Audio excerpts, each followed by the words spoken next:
मेरी ख्वाहिश है मैं फिर से फरिश्ता हो जाऊं, माँ से इस तरह लिपटूं कि फिर बच्चा हो जाऊं।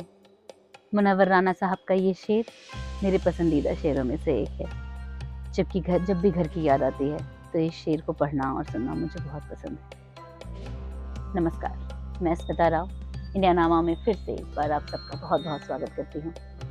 मेरे पिछले वीडियोस पे आप सबके प्यार और समर्थन के लिए मैं आप सबकी बहुत बहुत आभारी हूँ। आज हम इंडिया नामा में एक ऐसे टॉपिक पर बात करने वाले हैं जिसके बारे में कोई बात नहीं कर रहा, जिसका असर तो हम सब की ज़िंदगी पे पड़ रहा है, पर कोई इस बारे में बात नहीं करना चाहता।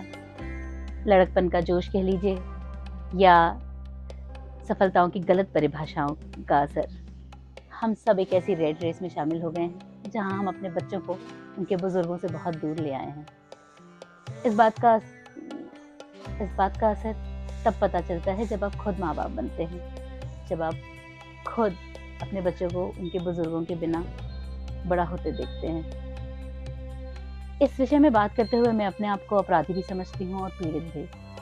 शायद हमें पता नहीं था, शायद हमें किसी ने बताया नहीं।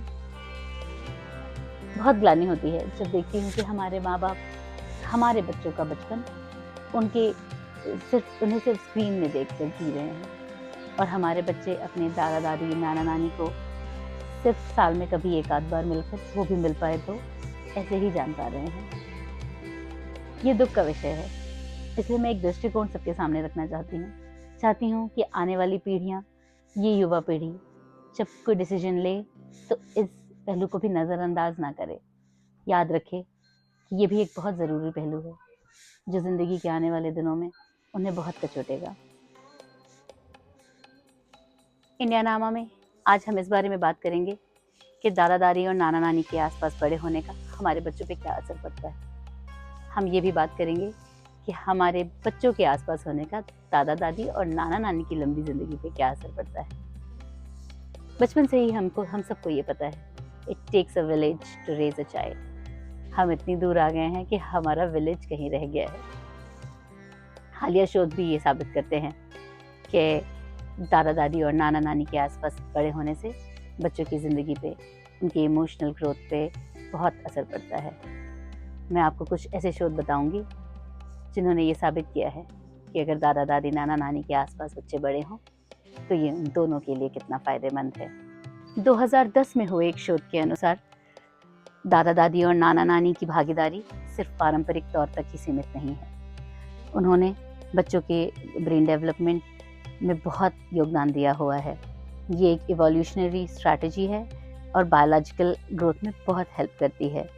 दादा दादी और नाना नानी ने बच्चों के सर्वाइवल, बिहेवियर रेगुलेशन में बहुत भागीदारी निभाई है मानव के विकास क्रम में।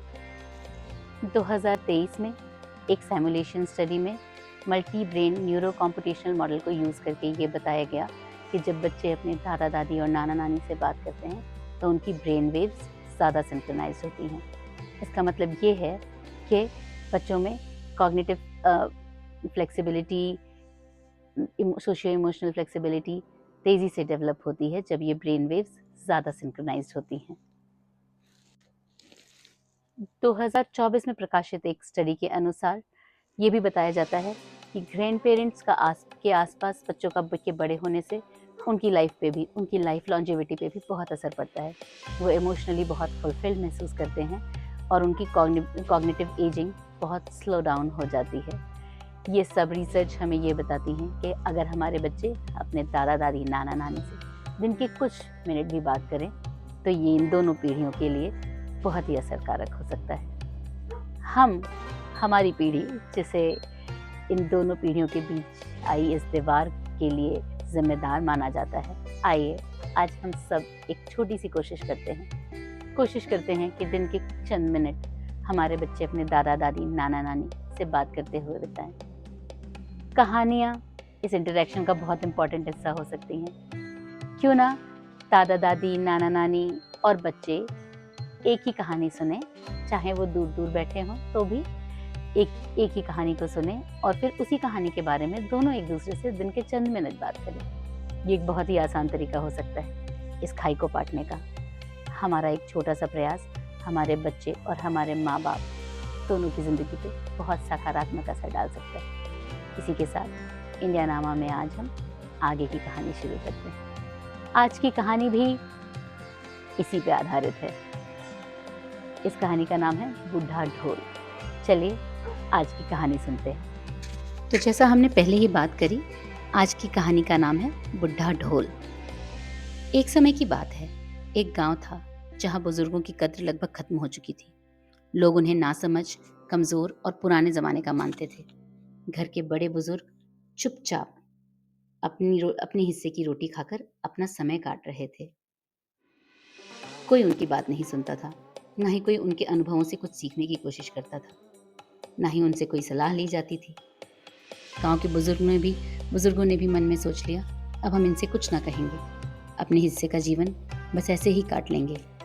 पर एक दिन गांव के पास के गांव में एक बारात जानी थी। पर वधु पक्ष की तरफ से एक अजीब सी शर्त रखी गई। उन्होंने कहा, बारात में कोई बुजुर्ग नहीं होना चाहिए, सभी जवान होने चाहिए, तभी होगी ये शादी। वर पक्ष, जिनके गांव में पहले से ही बुजुर्गों की इज्जत नहीं होती थी, बड़ी खुशी खुशी मान गया। उसने तुरंत हामी भर दी। बारात पूरी तैयारी के साथ रवाना हुई। लेकिन गांव के बुजुर्गों ने जब ये बात सुनी तो बड़े होने के नाते उन्हें शक हुआ।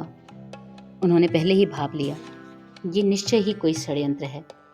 बुजुर्गों ने सोचा कि ये तो हमारे सालों की समझ और गांव की गरिमा का सवाल है।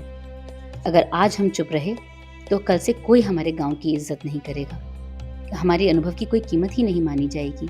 हमें अपने गांव की इज्जत और अपने अनुभव की गरिमा के लिए कुछ न कुछ तो करना ही होगा।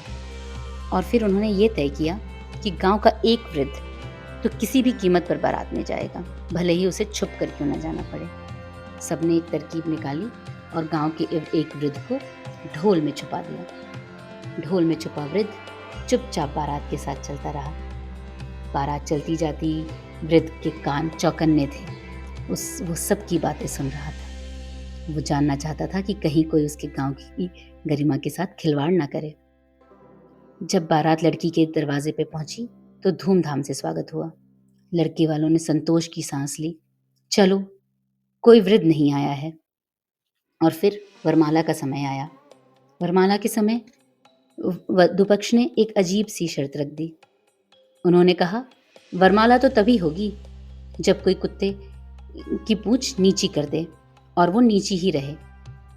बाराती हंसने लगे। उन्होंने कहा, इसमें कौन सी बड़ी बात है, ये तो हम में से कोई भी कर सकता है। ऐसा सोच के कोई कुत्ते की पूंछ बांधने लगा, कोई उस पर तेल लगाने लगा तो कोई पानी। लेकिन कुत्ते की पूंछ सीधी ना हुई, नीची ना हुई, वो ऊपर ही रही। इतने में सभी अभी परेशान ही थे कि पास रखे ढोल से आवाज आई, अरे ये सब करने से कुछ ना होगा, कुत्ते को पीछे से हल्के से छड़ी से थपथपाओ तो फिर देखना कुत्ता कैसे दुम दबा के भागता है और उसकी दुम नीचे ही रहेगी। बस फिर क्या था, ढोल में से जैसी आवाज आई वैसा किया गया और वैसा करते ही कुत्ता दुम दबाकर भाग खड़ा हुआ। ढोल के अंदर छुपे वृद्ध ने गहरी सांस ली। बारातियों में फिर से खुशी की लहर दौड़ पड़ी। वो सब नाचने गाने लगे। पर लड़की के पिता को बड़ा कष्ट हुआ। उसने सोचा, लो अब तो हार भी माननी पड़ेगी और लग्न भी देना पड़ेगा, दोनों तरफ से नुकसान ही हुआ। बारात आगे बढ़ी, खाना पीना हुआ और शादी का समय आया। जैसे ही बारात दूल्हा आंगन की तरफ बढ़ा, लड़की के भाई ने शर्त रखी, ये लग्न तो तभी होगा जब हमारे गांव में बहती नदी को कोई बाराती उल्टा बहा दे। बाराती बड़ी चिंता में आ गए। उन्होंने सोचा, ऐसा कैसे संभव हो सकता है, बहती नदी को कोई उल्टा कैसे बहा सकता है। दूल्हे ने सोचा, जब इन्हें शादी करनी ही नहीं थी तो बारात क्यों बुलाई, शादी तय भी क्यों की। दूल्हा अभी सोच में ही था कि बिना दुल्हन के बारात लेकर वापस जाना बड़ी बेइज्जती होगी। इतने में दूल्हे के पास रखे ढोल से फिर से आवाज आई। ढोल में से आवाज आई। उसने कहा, अरे ऐसी चिंता क्या करते हो, इनसे कहो ना कि पूरा पानी सुखा दें। अगर नदी का पानी सूख गया तो हम फिर उसे उल्टी दिशा में बहा देंगे। इतना सुनना ही था कि दूल्हे ने जाके लड़की के पिता से ये बात कही। लड़की के पिता ने सोचा, अरे मेरी तो ये चाल भी उल्टी पड़ गई, अब तो लग्न देना ही पड़ेगा। उन्होंने लड़की शादी के लिए हाँ कर दी और सभी बाराती खुशी खुशी फिर नाचने लग गए। बूढ़े बाबा को ढोल में से निकाला गया और दूल्हे ने उन्हें प्रणाम करके कहा, आप ना होते तो आज मेरी शादी ना होती। बूढ़े बाबा खुशी से नाच उठे और खुशी खुशी शादी के सारे कार्यक्रम संपन्न हुए। शादी के कार्यक्रम संपन्न हुए और उन गांव वालों ने प्रण लिया कि आज से कोई भी हम कभी भी अपने बुजुर्गों को नज़रअंदाज नहीं करेंगे। हमेशा उनकी बात मानी जाएगी, हर बुजुर्ग की बात को सुना जाएगा, उन्हें इज्जत दी जाएगी और उनका साथ हमेशा बना रहे ऐसा प्रयास किया जाएगा। तो देखा कैसे बुजुर्गों ने गांव की इज्जत बचा ली। उनकी सूझबूझ ने मुश्किल की राह में आसानी दिखा दी। हमारे बड़े हैं वो जो तूफान से बचाते हैं, कभी अनुभव से कभी दुआओं से राह दिखाते हैं। उनकी चुप्पी में भी होती है गहराई, हर शब्द में छुपी होती है सच्चाई। उनके आशीर्वाद से मिलती है नई रोशनी जो अंधेरों में भी दिखाए सही दिशा की निशानी। आइए हम सब उनके अनुभवों का मान करें, उनके निर्णय को उनका स्थान दें, क्योंकि बुजुर्गों की छाया में ही जीवन की सच्ची राह है। उनके बिना हमारी हर चाह अधूरी है। मेरे माँ बाप बहुत सालों से मुझसे नहीं मिले, मेरे साथ नहीं रहे। मैं बहुत इंतज़ार कर रही हूँ कि जल्दी से भगवान मुझे वो मौका दे कि मैं अपने घर में अपने माँ बाप का स्वागत करूँ। और इसी बात पे मुझे कुबेरनाथ मिश्र की एक कविता याद आती है। रहुआ ऐती त अंगना में अजोर हो जाए, हमार मन बाटे सावर गोर हो जाए, जवन छवले अनहरिया के रतिया बाटे, तवन रौरी मुस्कैला से भोर हो जाए। तो अगर आज की कहानी आप सबको पसंद आई हो और मेरे विचार आपको पसंद आए हों तो प्लीज़ कमेंट में अपने विचार इस बारे में ज़रूर बताएं। मुझे बताएं कि कैसे आप स्ट्रगल कर रहे हैं उस विलेज के दूर जाने से जिसकी हमें बहुत ज़रूरत थी हमारे बच्चों को बड़ा करने में। हमारे चैनल को सब्सक्राइब करिए और बेल आइकन दबाइए जिससे आने वाली वीडियोस की नोटिफिकेशन आपको टाइम पे मिल जाए। इसी के साथ मैं स्मिता राव आप सबसे विदा लेती हूँ। अगले मंगलवार फिर मुलाकात होगी।